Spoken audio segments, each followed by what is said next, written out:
We've got basically three key components that make up the weather system. There's the visual effects, so in the dry it's the iconic heat haze, in the wet it's the visual effects on the camera, on the cars themselves, the rain on the track, the puddles, the surface reflections, the rooster tails, the kick-up spray from the tyres.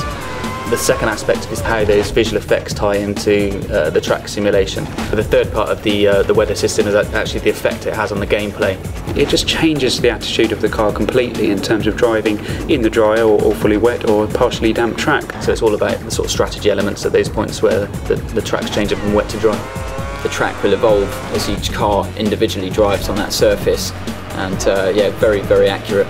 The track surface actually knows how wet it is. You'll actually find that the gamers on wet tyres on the drying track will try and seek out those puddles to cool their tyres and stop them from damaging. When you're in the car, you've really got no idea what the weather's doing, but the teams, they know by the radar where the weather is coming in from and how long it's going to last. And that's something that will be added into the game as well. You'll be aware of what the weather's doing roughly, and then you can make your call just like you would in real life. The weather system is set up to be completely dynamic for career. It changes over time.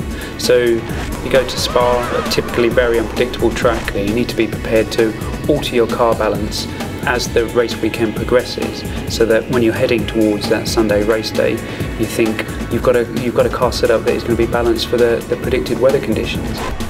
Players can be going along outside the points, and maybe they make a gamble, the clouds come in, the sky's dark, and maybe you preempt that the rain's going to come there and you change your tyres early, and the player choice is going to be critical at those stages.